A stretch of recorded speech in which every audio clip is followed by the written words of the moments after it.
It's Friday. I'm hoping everybody is feeling good. We're going into the weekend. Again, for those of you who don't know, this is like an accountability hour for myself where I'm showing up to try to create community amongst the network that I have, as well as share stories of other creatives. So that's why I have guests. And today, again, my special guest, my dear friend, Memsor Kamarake, is here. And so I'm going to bring him on shortly just because we're already 18 minutes into the hour, and that's whack. And so we won't do all those other pleasantries. Memsor, how are you, my friend? Are you ready? Let's tap in. And hopefully it works.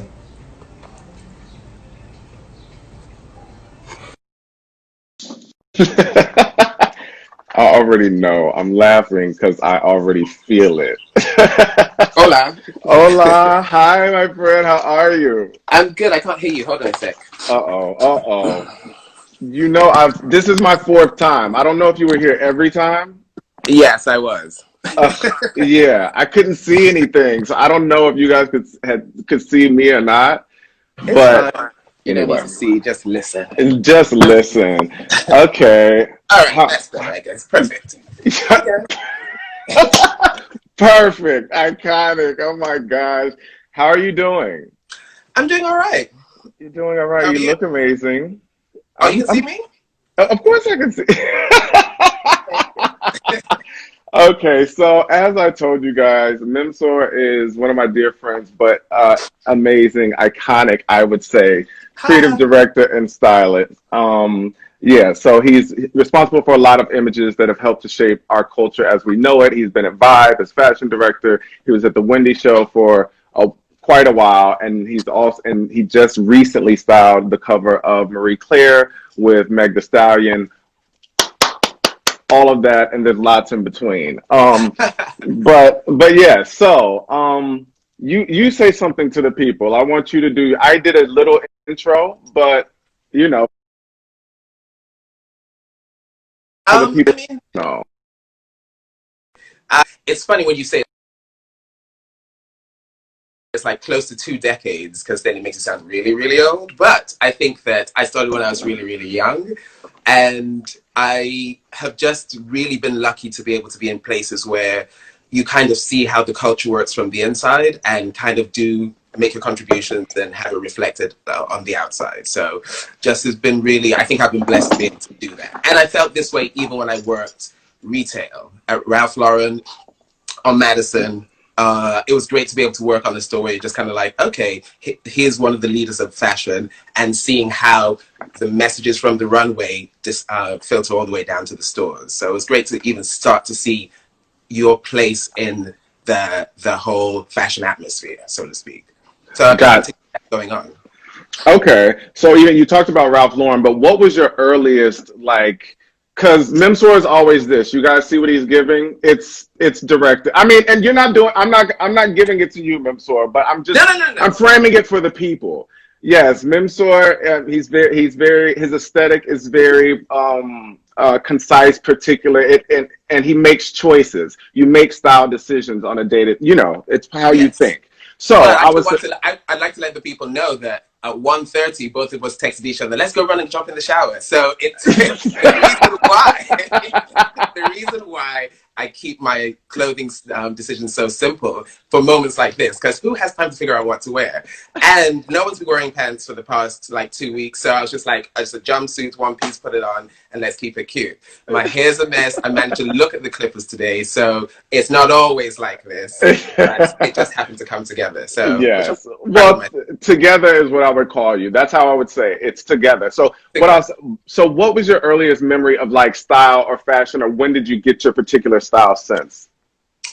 Well, my earliest memory was my father's a diplomat. My mom was a seamstress, housewife, obviously everything else, but she would make dresses for herself and for clients and for some of the other diplomats' wives. And not only was she such a creative person, she was also a very stylish person. So some of my first memories were my mother getting ready and a specific shoe needed and a specific outfit needed. And my parents are from Sierra Leone, West Africa. I know a lot of people have this culture where you have street clothes and home clothes. So to see someone in your home clothes sewing away and cutting away these pieces of fabric. The next morning, it was going to bed to the sound of a sewing machine, and then waking up the next morning to a dress being created. I think there was the start of the seeds were planted there. But then beyond that, I think that seeing her get ready in the evenings was just like fantastic for me. And I'll never forget, there was a white dress that she wore that nipped in at the waist, belled out, had lace edges, black high-heeled shoes, and she had this hat that kind of looked like a beret, had elastic at the back, and then had a feather that literally was like maybe like 2 foot long. And she'd have a dress on her arm, and I'd be like, wait, that's a cute moment. But I also think that she would do things where she'd be like, oh, could you go get me the nail polish with the sparkles, the burgundy one, not the red one? And I would know exactly which one it was. She'd send my sister to do the same thing, and everything would be knocked over. So it started there. Meanwhile, you can understand my African father was very much like, what's going on here? Go ahead. No, I just, and then in terms of my sensibilities, I think most people who know me know that I like it to be simple, and I like it to be timeless. I'm not one for too much frou-frou. I give that in my personality and my hair, which is under here marinated. But I think that if you buy pieces that you love and that can last the test of time, then you're set and you don't really have to think too much about it. So when you invest properly, then, so I've made a few mistakes along the way, I'm sure there's pictures so they're going to pop up. There's someone last night who's like, okay, what are you doing? So, but I think I've gotten to the place where I've matured into what I found comfortable and what I love. So I love that. Okay, so give us a quick rundown of your progression from then until recently, making your stops along the way. Oh, God. Okay. We'll make it quick. I was in college in London, needed a job, ended up seeing a sign in the Gap window, Oxford Street, walked in, got the job. I then did sales for a bit, moved to visuals, was in the window one day thinking, if I can do mannequins, one day I can do human beings. So didn't know what a stylist was, would run round the corner to the newsagents because there was a magazine that was coming from America all the time called Vibe that I was like fascinated with, and I was obsessed with it. So they would hold a copy for me, knowing that I would be popping in. I'd run around and literally pore over the magazine from beginning to end, what have you. Got to know everyone's names. That's how I came with Emil Wilbekin. I think that in telling this story, I have always lived globally. Parents African, Sierra Leone, as I mentioned, but was born in New York, but happened to be studying in London. So having been in London for a while and then things got a little tricky, I then decided to move back home to New York. But home to New York was weird because I'd never really lived here since I was born. So the move back, I remember buying Time Out New York. And I only bought that issue because it was a fashion issue and Naomi Campbell was on the cover. You love Naomi. Happened to see a breakdown of this is a day in the life of like 5, 6 creatives that work in the fashion industry, one of who was Emil. And at the time he was market editor at Vibe. And I remember being like, I actually finally understood what the actual job was. And I was like, one day that's going to be me. That's what I want to do. So moved to the States, got the job at Ralph, but all the while was keeping an eye out, an ear out to what could happen in the fashion industry, and got a call for a job at Vibe. Michael Carlett Hermes, who was working at Paul Wimmel at the time, he recommended me for the job, went in, met with the fashion director, Angela Arambulo, love. But then she walked me down the office to meet the editor-in-chief, who happened to be Emil. I met Emil maybe a year or two on the street or at a party. So it's kind of like walking in and then meeting him was like, oh my God, what have you? Fantastic. As you know, he became mentor, boss, what have you.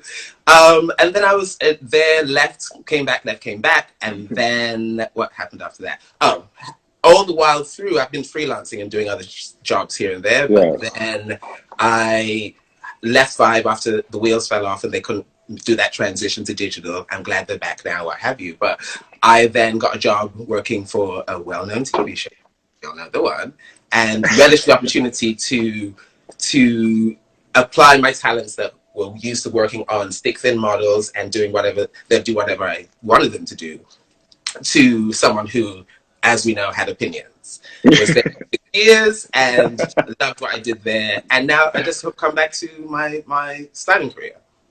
And it's always been there. It's almost kind of like a walking stick. Sometimes you need it, sometimes you don't. But it's now full-fledged into it. And I love what's happening now where I'm able to create and collaborate with people and create images that I think I have been missing seeing out there. So that's it. Whew, okay. I love that. How many minutes is that? That was quick. That was quick. That was good. I can go so many places from here. But so I mean, I'm going back to like, what is market editor? Tell me, what is that? The market editor is the person who, like, if you are, say for example, there's a concept of the shoot, or something like, oh, we're going to shoot Ashanti, and we're shooting her we want to shoot her on the rooftop of this. You can decide, looking at the fashion collections, is it going to be all red? Is it going to be white? Is it going to be, we're going to do a denim story? And the market editor is essentially the person that does all the pulls, essentially the hunter-gatherer, so to speak. So you have to have an innate knowledge of all the collections out there. And what I loved about working at Vibe was that it gave me the opportunity not only to work with men's, but with women's, but then also what is being called with the time was called urban fashion, but I just called it fashion, and then the high fashion. So it was nice to be able to call and get clothes from Paris for Dior, and McQueen would send stuff, which sometimes would look at and be like, no, we don't want to shoot it, which is incredible now that I think of it. And then also mix in brands, new upstarts like Telfar. Like I remember giving Telfar an editorial in 2007. Do you know what I mean? Way before. Yeah. But I think it's the person who kind of like, you want a white blouse? I'm like, do you want short sleeve, long sleeve, lace at the back, button up? Do you want it Peter Pan collar? Do you want open? What do you need? And the way I was trained with Emile and Angela, you had to make sure everything was there.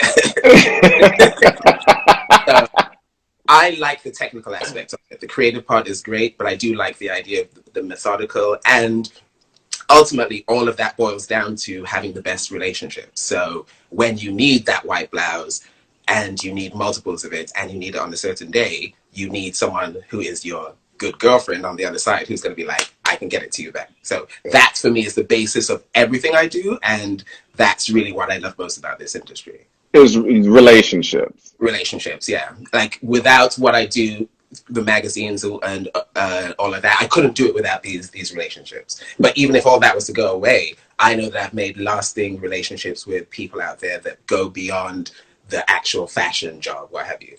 I'm wearing Victor Lamord. I loved him since the moment I heard him on the phone and was like, who's this? And he's like, yes, Victor. It's like, yeah, so go. Got you. Okay, no, and I think that's something too. You know, I try to point out key notes for the kids who are watching, you know, coming up, but I think that's something important, which is relationships. And there's something about you as well, you know, for the people who know Memsor who are up here, you know that Memsor comes in the room and you know he's in the room. And then he also builds strong relationships with everyone. Like literally, as Obama would say, from the garbage man to the principal at the school, whoever, you know, to the president, literally the president, as you've shot as well. We'll talk about that. But so I think yes, relationships are very important. And I think that's kind of also part of your success story at this point. What are you looking at? Who's talking? From where I'm sitting, I can see like the high Mems. I can see my name. The like, kids are in here. Hey, Memsor. Hey, Memsor. I love you, Memsor. Hi. Hearts, kisses. Yes. Yes. I also need glasses. Well, they're over there, and I hate wearing them. Maybe I'll go get them just so I can actually see what's happening. Oh my gosh. Yeah, we'll get into those soon. Okay, so I mentioned even to the president. Tell me, what are some of your most memorable images that you created as a stylist? I think it's funny you sent that as a question. I think memorable, I mean, I'm loving what's happening with the Megan Thee Stallion cover, because I think the idea where we're discussing body inclusive, size inclusivity, and here's someone who loves the body they're born with and isn't afraid to flaunt it, and the idea that they're on the cover of International Women's Magazine. I think it was I keep saying to people it's a bold choice, but I almost kind of want to stop saying that, because it's like, this is what really should be happening. Yes. But for me, it's not new. I was working with stick thin models at Vibe, and then a video vixen. So the knowledge is here, but it's nice to see it accepted wider. Yes. But I think He's referencing the Megan Thee Stallion cover he just did with Marie Claire. Yeah, that Oh, released yes. last week. Context. Context. But I know that styling, for the Barack Obama cover that we did for Vibe, it was one of those things where sometimes you can arrive with a whole rack of things and pile stuff on. I think in that case it was an idea of, okay, sir, do you mind taking your jacket off? And he was like, okay, no, I don't mind. And him standing there and suddenly like he started rolling up his sleeves and I was like, that's what I came here to do. So I remember him turning and saying, he's like, oh, you went to school for that? And I was like, no, but this is how you do it professionally.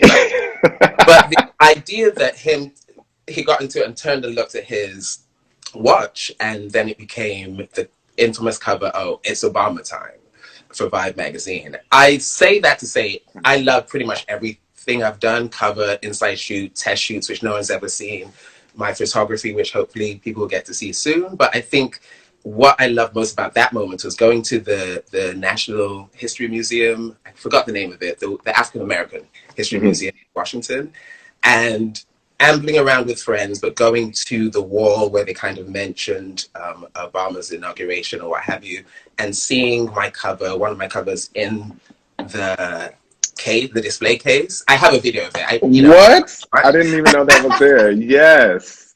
So it was nice seeing it there. It was nice seeing it recognized. Nice knowing that something that I contributed to, which again, we'll hopefully speak about later. It's not just the styling that I did as a photographer, it's everyone along the way, but nice to know that something I worked on is going to be forever remembered and in such a manner.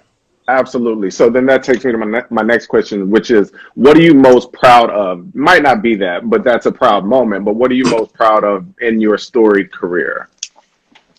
I think for me, what I'm most proud of is, and again, we're talking about a 2-decade career. I'm going to start saying this is more than a wrap. Oh, I was about to ask, what is that?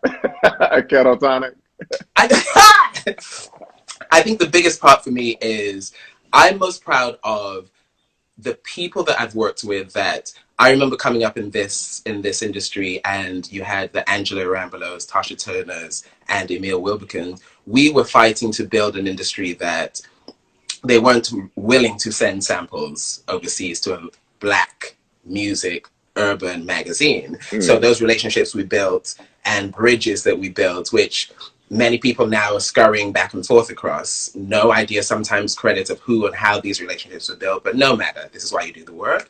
But I think on a more personal level, I think I'm most proud of, like, Celia Smith is round the corner from me, and Janelle Grimmond, who I know is watching, and so many people, Zanderlei, people who have worked with me, and I also was like, listen, this is exactly how I was taught. You can take it and remix it. I value your contributions, and go forth and prosper. And I think that for me is the part I'm most proud of, where I know that I gave folks the opportunity, and to those who pat on the back and circle back around, great. To those who don't, there's still a joy in knowing that I didn't hold it all to self. I shared the wealth. So I love that, and you're sharing the wealth again. And so even just being here, because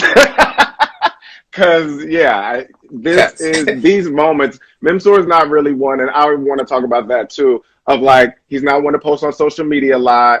He's not a lot of picture taking. He's a private person, and there's picture taking, just not picture posting. Exactly. Tell the kids your thoughts. Why is that? Why don't you, even with Instagram? Because you're not.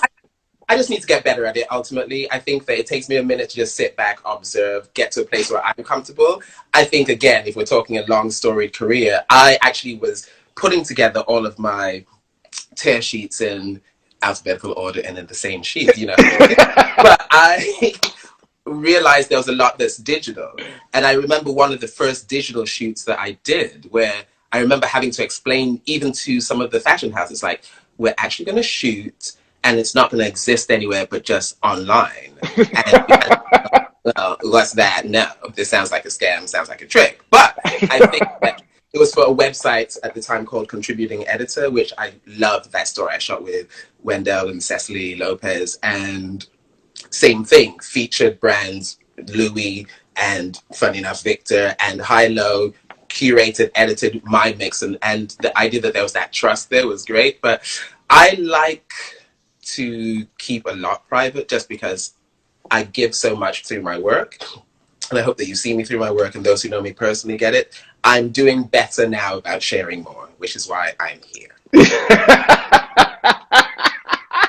Here she is. I'm sorry. Here, I'm not doing it. Okay, Yes, tell the if you people. do it, I'll do it. And I don't want you to do it. You know what? I'm trying to keep it very PC here because this Please. conversation could go. Me and Memsor, we speak often. We're great friends, so it could go a lot of places. So I'm trying to contain it. So you keep it cute. Tell me, what is the key element of your creative process? As I kind of mentioned before, key element is just, first of all, it's the concept. I like to have a strong concept. I dislike seeing shoots that seem haphazard and you can tell that someone was just grabbing what have you. I like the idea that you have to have something to say, and there's a message you're trying to put across. And again, when you consider the part of, as a creative, the genesis of an idea for me comes from the stillness. You have to kind of be ready to receive it or listen, or we all see the same things. We're watching the Tiger Kings, we're doing this, that, and the other. But I think the idea of a photo shoot or the way you'd like to style something and all that is you're on a bus in Dakar and you see the way that kid rolled his pants up, or you're in Sierra Leone and you're like, this is what the kids have but seems so stylish, or you're at the runways. You distill all of that in a quiet moment and create. And I think that having the rigor to remember, catalog, remix that to make sure it's something new, I think that for me is it. So I live global, I think global, and hopefully that's reflected in my work. But I think that the discipline is ultimately what I think it will come back to. Discipline. Yeah. Major key.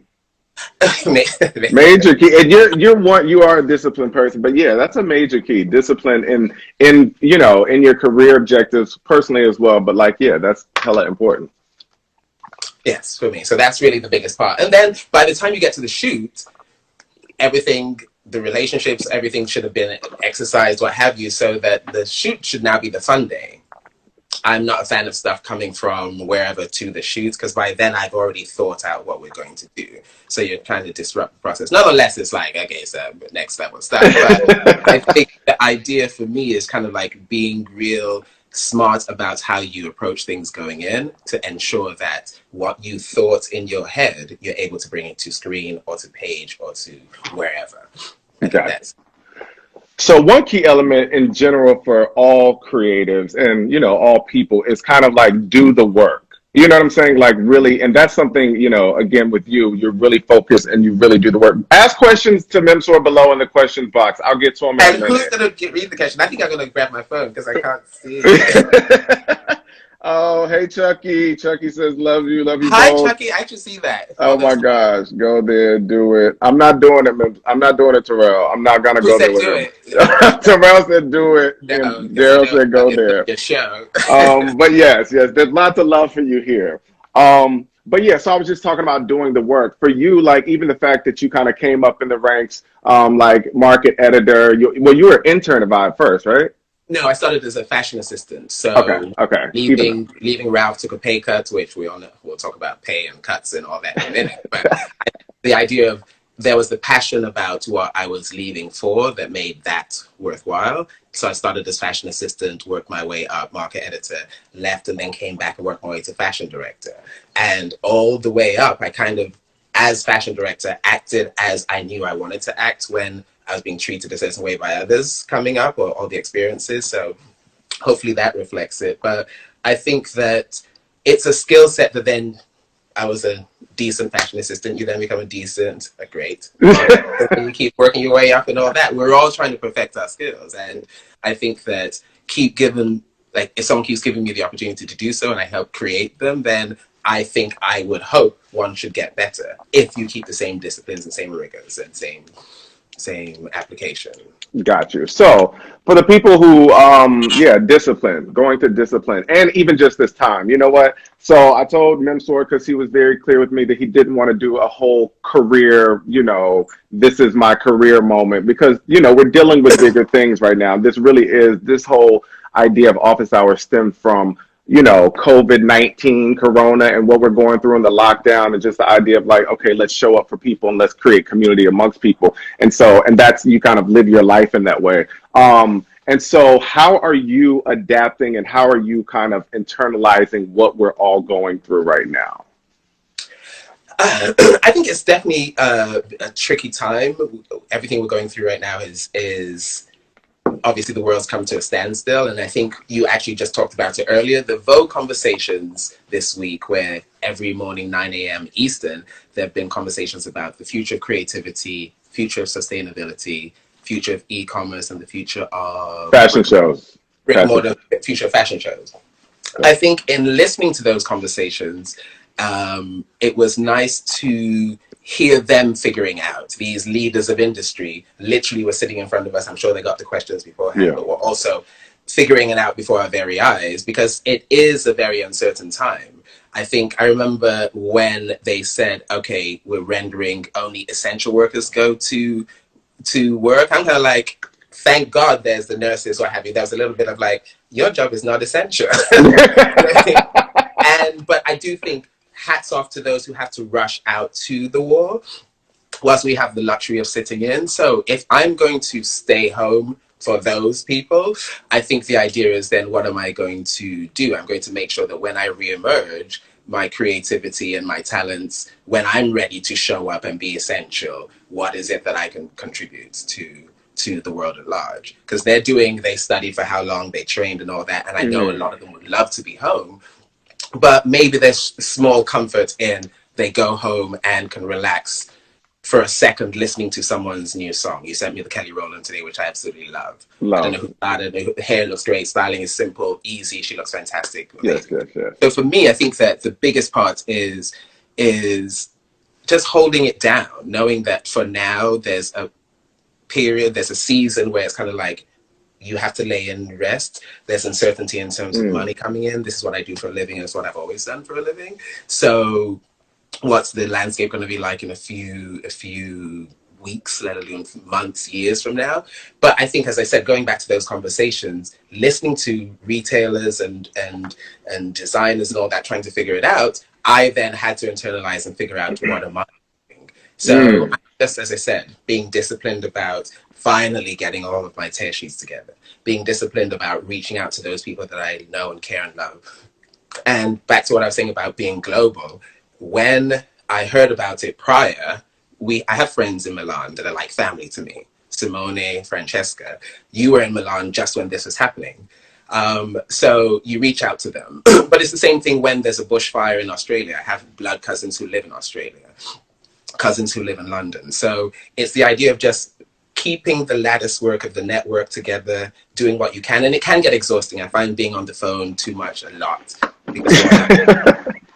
But I think that the idea of keeping yourself together, if there's people fighting out there for you, to make sure there's a world for you to re-enter. So the best you can do under the circumstances is to really invest in self and your community and those around you. So that's what I'm bringing it down to. How are you remaining connected with your people? I mean, I know you said the phone. How are you, It's phone. I mean, I'm on House Party. House Party, I was going to say, tell the people. Which has a story in itself. I'm on all of the things. It's Zooming, I'm house partying, I'm figuring it out. I figured out this is the background because the one over there is too low. And people are like, I can see everything. But yeah, staying connected. But I've always been like a more sort of connected personal. Like I like to pick up the phone after a few texts. So it's hard to do that. And that's now coming back full circle, where social media sometimes does help. You're able to log in and quickly hit everyone up, like, because they're there, and sneak into the DMs on a nice, polite way. So that's how I'm doing. But I do yoga every morning at like 10:30 with a teacher who I literally, just before all this went down, had gone to Costa Rica for a week-long yoga retreat. And I can tell you it was a godsend, because I literally just said, okay, I'm going to do that, gear myself up to getting back fully into chasing other career opportunities. And then it got me into a place of just meditating daily and really just being still. So I just continued that conversation on mentally, and that's really what I'm doing. So taking care of my mental, which again, I implore everyone to not only take care of your own, but keep an eye out for those who are having it Yeah. hard. Connect with your people. And I happen, in this case, to be lucky and strong in that sense. But there might be a time I won't be, or there might be a time where I just try to reach out to someone else in case they're not as well. You know? And it's a very much so check on your strong friends type thing. You know what I'm saying? Because you are one of the strong friends, but it's like check on them. Like, you know, all of us need to be checking in with people on a regular basis, you know. Exactly. Water, again, I tell you. Is it water? Is it water? I don't think it is. Okay, someone asked, what is a key element that you think all upcoming creators should do right now, should be doing? What are you looking at? Sorry, you say what? What is a key element that you think all up and coming creatives should be doing right now? I think it's. I mean, even like you, like I think both of us, because we speak every day and we're talking about what we're doing. We're doing a lot of back end work, like a lot of preparation, organization, structuring. But yeah, go ahead with your. But I think it's both things. I think definitely I'm doing the back stuff that should have been done, and filing that and all the stuff that comes with running a business. But I think you should still allow the room to dream. And with all of what's going on, we are going to get beyond. Yes. The idea of also being ready when the red light turns yellow and then, well, sorry, I can't try. Red, yellow. Yeah. So when it turns green, it's going to be all systems go. Hopefully not in the same world we inhabited before at that pace or what have you, but you kind of need to be ready. So there's a playwright out there who go dust that manuscript off. There's someone who has a half done story in their laptop or dog-eared by the side of the bed. Hey, you have time technically, because I always hate to do that when it's like people are like, well, I don't have time. Some people don't. I know there's mothers who are like, where is the time? Rolling eyes, I'm a cooking, cleaning, ducking machine. Like, hats off to those. I can literally lay down after this. But I think that the idea is kind of like, make sure you just invest. Creativity maybe is put on pause for a second on the global outdoor scale, but it shouldn't stop within here. And I think that if indeed you have something to give to the world, then let it out. Hopefully this is an opportunity for you to put it out there. We're all watching Netflix based on someone else's creativity and YouTube and all the TikTok dances and what have you. Exactly. So what have you got? And I think that's for me the bigger thing. But I definitely think that to those young designers who finances are going to be an issue, to the artists and what have you, it's time for us now as stylists, and I've considered my role in it. How do I support those along the chain?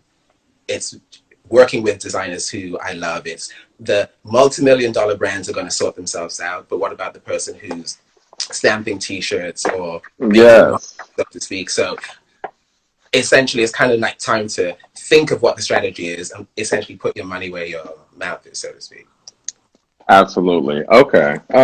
So it's really about, I mean, there was a quote that I read earlier about the only thing we have to do right now is make sure we're getting better. You know, we're getting back to ourselves. Like, make sure you're the best you that you can be right now. And I think it's a lot of, it's that. Yeah, it's, you know, being creative and getting, quote unquote, getting your shit together, but it's really getting your shit together. Are you concur? I see it. It's you. Allow the room to dream and stay ready. Yes. Wait, I want to see some other questions. Let's see. What's the best approach for non-mainstream designers to get work in the hands of stylists? I think the best way for non-mainstream to get work in hands of stylists is thank God for Instagram. I remember as a market editor back at Vibe, yes, you're sent all the lookbooks of the main fashion houses, and then you did your homework to find the person who is making T-shirts. I remember Heatherette at the time, where they stamped the T-shirts for the TLC cover with T-Bars and Left Eye after Lisa Left Eye, and they were a young and up-and-coming brand at that time. And we reached out for an idea. They were like, we'd do it. But I think that with Instagram, funny enough, I say I don't use it as much, but I see when people tag me or I see what's sent my way. I know there's a brand in London called a commune, and they do nude shoes for our skin tone. I think that I actually happened to mention to someone, hey, this would be a great idea. I'm not saying that I'm the genesis of it, but the lady was like, oh, I think I'm doing this. And those shoes were on the Megan Thee Stallion set the other day. So it's nice to see that, okay, I don't know how you're going to keep ringing the bell without, obviously, you don't want to exhaust your options. But if you perfect your craft, have a good product out there, I think, just knock on doors. Who knows what the CFDA hunter gathering is doing there in that regard, but I think you have an opportunity now to get your stuff to the public without those gatekeepers getting in the way. And if it's a good product, people will respond. Exactly. How is this all changing you, like, personally right now? Like this, being on lockdown, like we were saying, we're getting back to ourselves. How is it affecting you? I mean, you read everything that everyone's saying, and it's like, oh, that's question part up. Everyone is doing the same things. We're home. We are cooking. My mother taught me how to cook. There was a thing where every Saturday she was like, you have to be in the kitchen and watch me cook because you don't know, maybe the wife you marry won't know how to cook. I was like, there's the thing. She was right. But so I've been cooking more, I've been doing all this stuff, but I think as I've just been really just keeping it still. I watch the news maybe just in the morning to kind of get a sense of what's happening, and then I don't tune in really much for the rest of the day because other than going outside to make sure I show my appreciation and clap at 7 p.m., there's nothing I can do much to affect the world beyond my doors. So I'm just, again, making sure that me and mine, and all you guys are out there and are well, so that when the new dawn emerges, we're hitting the ground running the minute we get out. So we'll be checking the DMs. I go in there every so often and respond to them. Stop, you keep saying that. But I think it's the idea of I'm finding creativity in the stillness, and someone else is going to have a different method. But for me, it's making sure that I'm taking the time to wooster, catch up, reset. The reset I asked for in Costa Rica became a larger reset worldwide, but it has underlined for me, my mother lives in Sierra Leone, and that's miles and miles away. I don't have the luxury of popping to see my mother all the time. When the Ebola crisis happened in Sierra Leone, whilst everyone was going along business as normal, the mindset folks are in now where like, oh my God, what's going on? My mind was there as I was juggling the work I was doing here. So I think that whilst we're all in this, I would just implore us all to take it easy on ourselves. You see people, these long lists of things to do and all of that. Sometimes you do a little bit, and the other day you lay on the couch. And that's pretty much what it is. Exactly. Yeah. So it's just self-care at the utmost, and whatever that means to you. And no judgment in that. And I see a lot of people also like, feeling like people should be doing more, or feeling like the people who are doing more should be doing less. It's like, do what you are called to do, what you are led to do. There's no rhyme or reason to this right now. We've never experienced this before, so there's no judgment on what you should be doing and what you shouldn't be doing. Yeah, exactly. Okay, so what's next for you? And like, how many poses have I given so far? So many. I can't wait to go back. It's been, and each one of them I'm like, okay, here's another. We're gonna have to count. It's a full editorial. A denim story. and even pouring, I was like, okay, you know what? I can't with him. But yeah, what was I saying? You know what? Wait, can you hear me? I can. Okay, wait. Let's look through comments. Whatever makes you feel good. Don't abuse yourself. That's right, Chucky. Don't abuse yourself. Take the easiest path to your joy and day-to-day activities. Absolutely.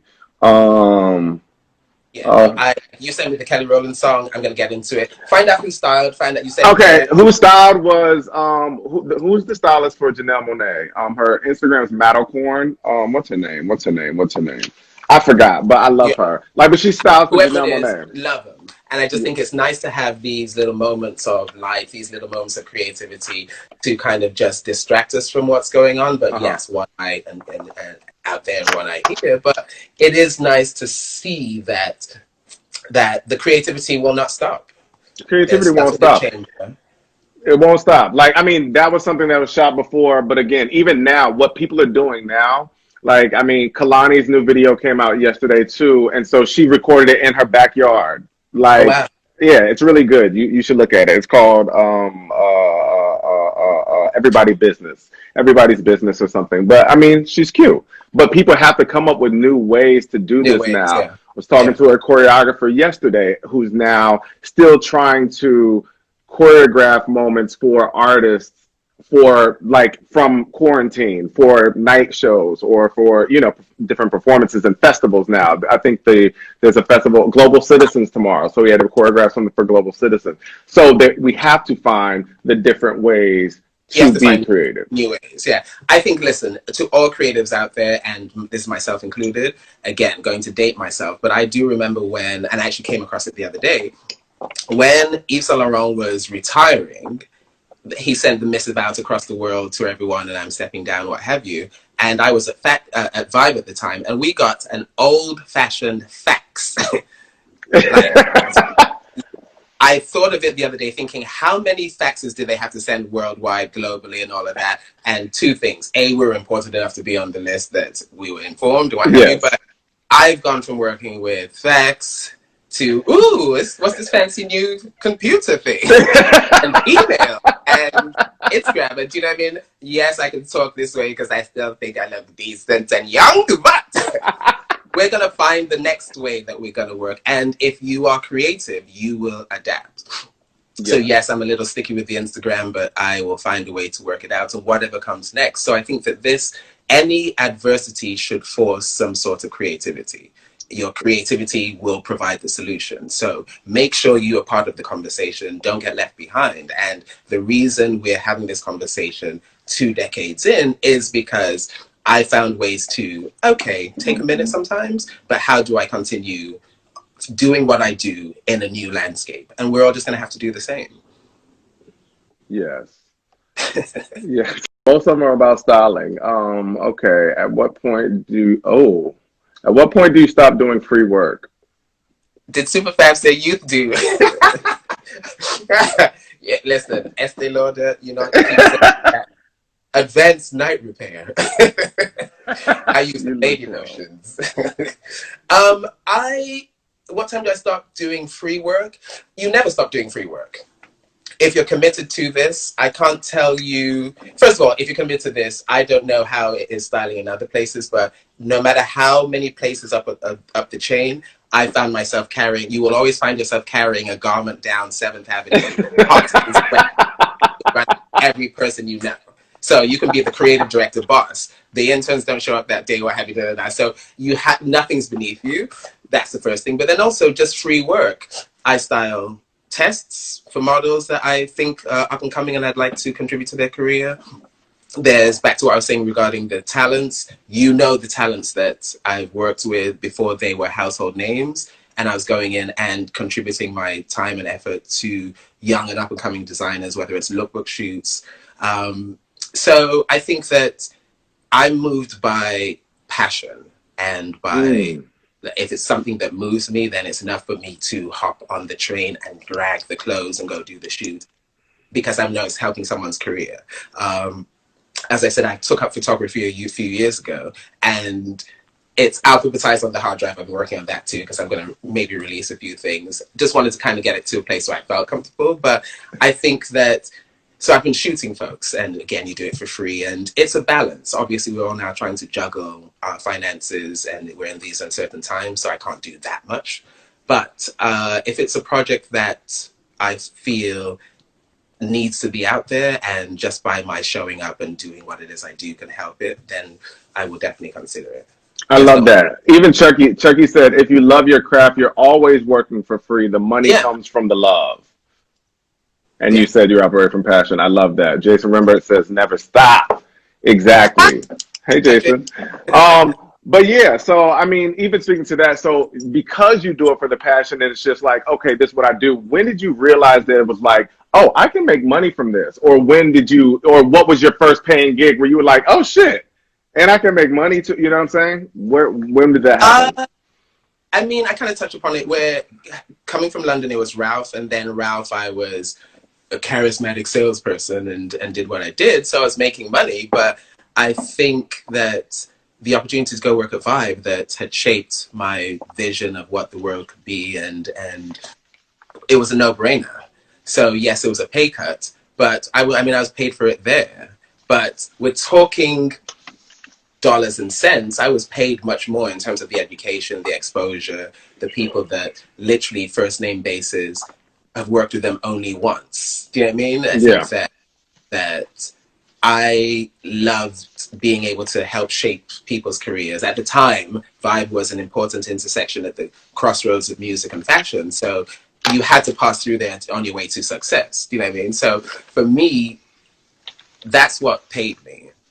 It was like that line where Carrie says in Sex and the City, where she's like, "Oh, she gets fed more by purchasing an issue of Vogue, so to speak." Do you know what I mean? Now, I think that I was paid during all of that, but I think that I've had some stellar jobs in terms of coins, but I've never really thought and operated that way, really. But I got a job at Vibe. I was paid. I then moved on to another job, was paid there, and paid here or there still now. So it's the only thing I've done. So thankfully, it's how I pay my bills.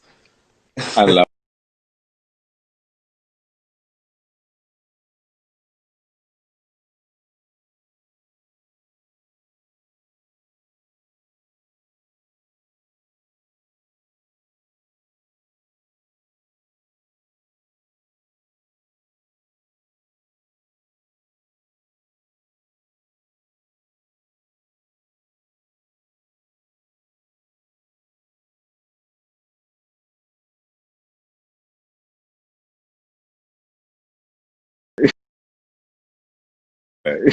Thankfully.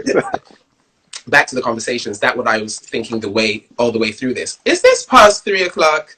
But we started like 2:15. Come on, we got 7 more minutes.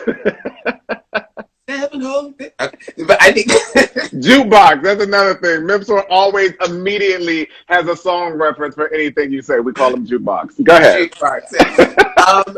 Okay, so I would hope that most stylists are doing the job, because back to what I was saying regarding a market editor, yes, you have a list of the brands you're supposed to work with, but what keeps it new and fresh and exciting? And someone from the Globe Conversation said today, in a department store, you have an established brand standing next to a young upstart. That's what makes it fresh. If you're shooting the same old brands that advertise in the same old magazines and shooting it the same old way, or top to toe designer looks or what have you, it starts to become boring. And I would hope that then, for as many stylists as there are out there, everyone is doing their due diligence and understanding what it is that they are there to do. You are here to help bring the newness. Everybody said you already answered it. Okay. Okay, thank you.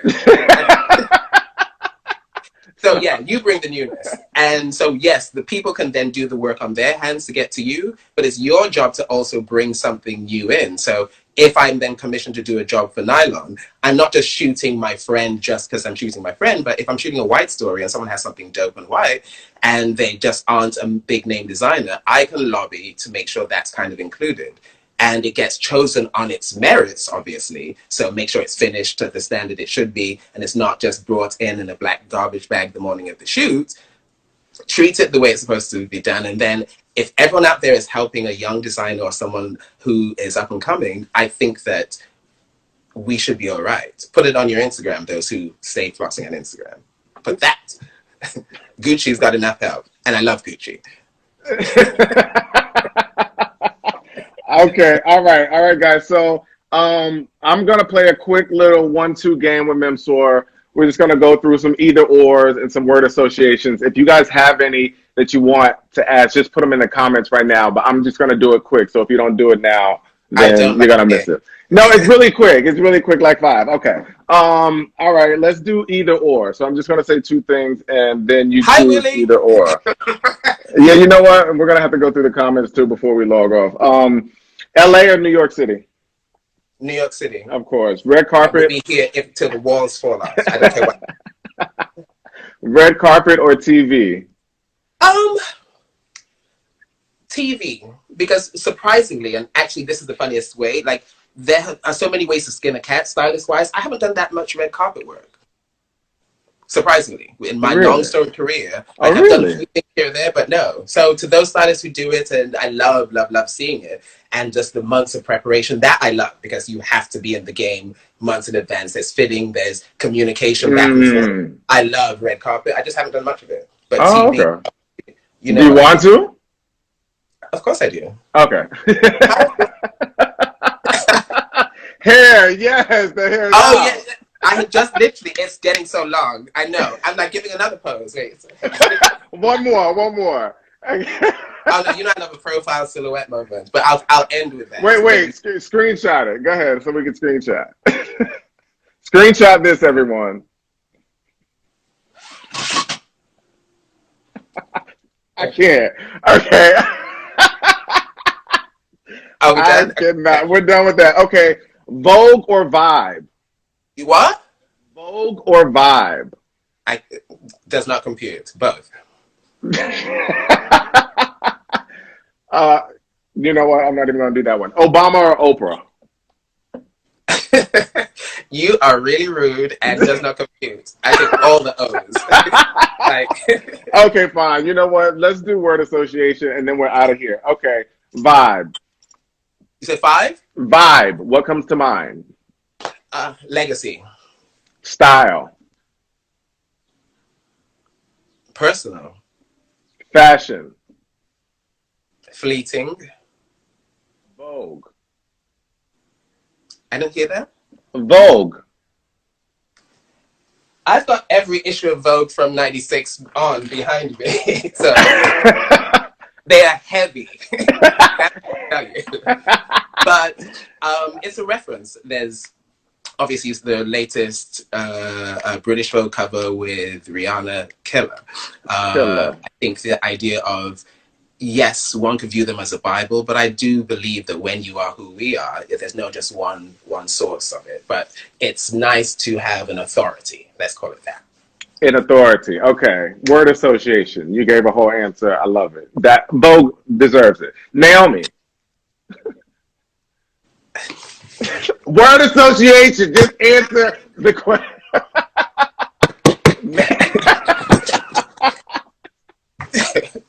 Legend. Beyonce. Icon. Passion. Love. Ralph Lauren. The beginnings. Concept. Foundation. Discipline. Me. I can't stand you. All right. I can't stand you. Last like 3 questions. What's your favorite song of all time?